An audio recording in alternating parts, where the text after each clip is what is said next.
ರೈತರ ಕಷ್ಟ ಕಾರ್ಪಣ್ಯಗಳನ್ನು ಮನಸ್ಸಿನಿಂದ ಬಗೆಹರಿಸಬೇಕನ್ನುವಂಥ ಒಂದೇ ಒಂದು ಕಾರಣದಿಂದ ಈ ಒಂದು ತುಟ್ಟಿ ಕಾಲದಲ್ಲಿ ಏನಾದರೂ ಮಹಿಳೆಯರಿಗೆ, ರೈತರಿಗೆ, ಮಕ್ಕಳಿಗೆ, ಜನಸಾಮಾನ್ಯರಿಗೆ, ಬಡವರಿಗೆ ಏನಾದರೂ ನಾನು ಮಾಡಬೇಕು ಅನ್ನುವಂಥ ಮನಸ್ಸಿನಿಂದ ಸರ್ಕಾರದಲ್ಲಿ ಕೂತ್ಕೊಂಡು ಅಧಿಕಾರದ ಗಮಂಡನಿಂದ ಅಲ್ಲ, ಯೋಜನೆಗಳನ್ನು ಜನಸಾಮಾನ್ಯರಿಗೆ ತಲುಪಿಸಬೇಕಂತ ಯಾರಾದರೂ ಶ್ರಮಿಸ್ತಾ ಇದ್ರೆ ಅದು ಧೀಮಂತ ನಾಯಕವನ್ನು ಹೊತ್ತಂತ ಸಿದ್ದರಾಮಯ್ಯನವರು ಅಂತ ಹೇಳಲಿಕ್ಕೆ ಬಹಳ ಹೆಮ್ಮೆ ಪಡ್ತೀನಿ ನಾನು.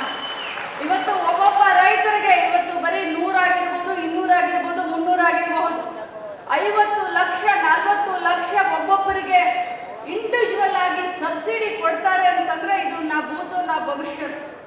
ಚೆಲುವನಾರಾಯಣ ಅಣ್ಣನವರು ಭಾಷಣದಲ್ಲಿ ಹೇಳ್ತಾ ಇದ್ರು, ಇದು ಕೃಷಿ ಇಲಾಖೆ ಇತಿಹಾಸದಲ್ಲೇ ಪ್ರಥಮ ಬಾರಿಗೆ ಇಷ್ಟೊಂದು ದೊಡ್ಡ ಸಂಖ್ಯೆಯ ಒಂದು ಮೊತ್ತದಲ್ಲಿ ಸಬ್ಸಿಡಿ ಸಿಗ್ತಾ ಇದೆ ಅಂತ ಹೇಳಿ.